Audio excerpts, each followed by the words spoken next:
বৌদ্ধদের সেবা করার জন্য সংগঠন। তো সেখানে লেখা থাকবে, প্রিয়াম্বুলে লেখা থাকবে যে আমরা হচ্ছে সেবা ধর্মীর কাজ করি। আরেকটা থাকে স্ট্রাকচার। স্ট্রাকচার কি? এটা একটা প্রেসিডেন্ট থাকবে, সেক্রেটারি থাকবে ইত্যাদি, প্রাইম মিনিস্টার থাকবে, প্রেসিডেন্ট থাকবে। তার আরেকটা কি প্রসিজিওর থাকে, যে কিভাবে কার্য পদ্ধতি সেটা থাকে। আর থাকে কি যে পাওয়ার, কার ক্ষমতা কি এটা নির্দিষ্ট করে দেওয়া হয়। আর থাকে কি যে ডিউটিস, কার কি ডিউটিস আছে এগুলো থাকে সংবিধান।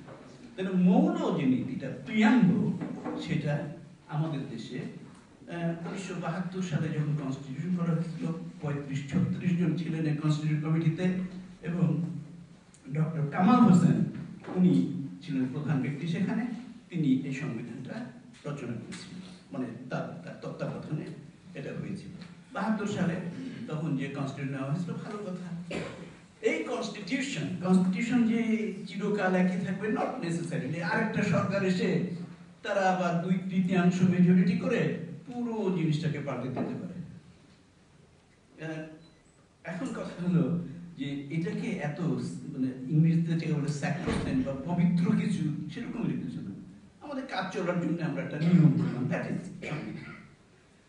তো এখানে করার পরে আমাদের সংবিধানে একটু হিস্ট্রি আছে যে 1972 আগে আমরা যখন ইস্ট পাকিস্তানে ছিলাম তখনও কিন্তু দুবার সংবিধান হয়েছিল। ইস্ট পাকিস্তানের প্রথম সংবিধান হয়েছিল 1956। আপনাদের হয়তো কারো কারো মনেও থাকতে পারে, আমার বয়স বেশি, আমার মনে আছে।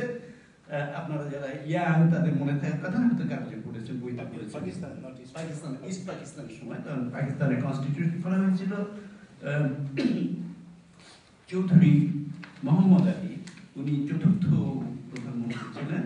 প্রথম প্রধানমন্ত্রী ছিলেন পাকিস্তানের লিয়াকত আলী খান, দ্বিতীয় ছিলেন নাজিমউদ্দিন, তৃতীয় ছিলেন বগুড়ার মোহাম্মদ আলী, চতুর্থ ছিলেন চৌধুরী মোহাম্মদ আলী, যিনি 56-এ প্রথম সংবিধান হয়।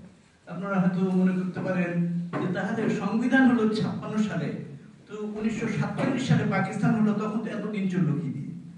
তখন চলেছে এটা যে 1935 সালে একটা গভর্নমেন্ট অফ ইন্ডিয়া অ্যাক্ট ইংরেজরা করেছিল। সেই অ্যাক্টে যে শাসন পদ্ধতি যেগুলো মানে করা হয়েছিল সেই অনুযায়ী অতদিন চলেছিল, এবং পাকিস্তানের করা হয়েছিল। পাকিস্তানকে তখন ইসলামিক রিপাবলিক অফ পাকিস্তান বলে ঘোষণা করা হয়েছিল। 62 সালে ওটাকে চেঞ্জ করা হয়েছিল কি জন্য? প্রধানমন্ত্রী বদলে প্রেসিডেন্সিয়াল পাওয়ার তখন অলরেডি ক্ষমতা চলে গেছে আইয়ুব খানের কাছে। আইয়ুব খান সেই কনস্টিটিউশন আপিল করে দেয় ইয়াহিয়া খান এসে।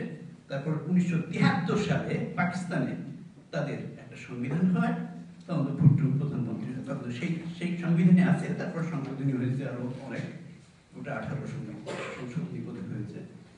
আমাদের এখানে হলো ইন্ডিয়াতে হলো 1949-এ তারা সংবিধান হলো। ওই সংবিধান থেকে আপনার 1935 সালে যে গভর্নমেন্ট অফ ইন্ডিয়া অ্যাক্ট যেটা ছিল তার থেকে নিয়ে ওই সংবিধান রচনা করলো ইন্ডিয়াতে।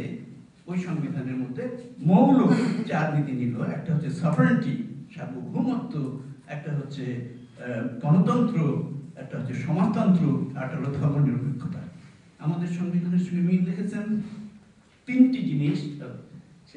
তো আমি পরে কথা বলবো আবার, সংবিধানের কথা বলতে কমপক্ষে 1 ঘন্টা লাগে কিছু বলতে গেলে আর কি। তখন ওই সংবিধান ইন্ডিয়াতে নেওয়া হয়। ইন্ডিয়ার সংবিধানটা হলো ওয়ার্ল্ডের সবচেয়ে লম্বা সংবিধান। এটা 1,17,369টা ওয়ার্ড বা শব্দ নিয়ে ওই সংবিধান তৈরি হয়েছে, এবং 444টা সেকশন আছে, যেখানে 94টা বোধহয় অ্যামেন্ডমেন্ট বা সংশোধনী হয়েছে। আমাদের সংবিধানে 13টা সংশোধনী হয়েছে এ পর্যন্ত। এর মধ্যে যেটা নিয়ে কথা উঠছে 5, 7, 8। এখন 4-এর কথা কেউ বলছেন না। 4 হলো সংবিধান গণতন্ত্র ধ্বংস করার সংবিধান, বাকশালতন্ত্র গণতন্ত্র ধ্বংস। তাহলে শেখ মুজিবের সময়ই কিন্তু আমাদের সংবিধান শেষ করে দেওয়া হয়। প্রথম সংবিধান হয় যে ওই যুদ্ধাপরাধের বিচার সংক্রান্ত ইত্যাদি ব্যাপারে একটা সংশোধন হয় প্রথম, এবং সেইটাতে মৌলিক অধিকার খর্ব করা হয়। তাহলে মৌলিক অধিকার, গণতন্ত্রের মৌলিক অধিকারের সঙ্গে যদি সংঘর্ষপূর্ণ হয় সেটা তো গ্রহণযোগ্য না। যেভাবে তারা বলছে সামরিক ফরম্যাটের দ্বারা যেটা সেটা গ্রহণযোগ্য না পঞ্চম সংশোধনী, কিন্তু তারা বলছে যে পঞ্চম সংশোধনী কোনো কোনো ধারা তারা রেখে দেবেন। সেটা কি যে বহুদলীয় গণতন্ত্র, সেটা তারা রেখে দেবেন। সেখানে ওই বাঙালি না বলে বাংলাদেশি বলা হয়েছে নাগরিকত্ব, সেটা তারা রেখে দেবেন। কেন এরকম কিছু কিছু জিনিস তাহলে গোজামিলের জিনিস হলো না। এটা কি সামরিক ফরমান না? ওগুলা যে সামরিক ফরমান তুমি মানো না, আবার সামরিক ফরমানে কিছু কিছু তুমি ইয়ে করবে। তো এটা হলো স্ববিরোধিতাপূর্ণ এবং সাংঘর্ষিক। সময় নাই, আমি আরো অনেক বলতে পারতাম এটা নিয়ে, তো যদি পরে আলোচনা আসে আমি বলবো। ধন্যবাদ আপনাদের সময় দেওয়ার জন্য। Thank you.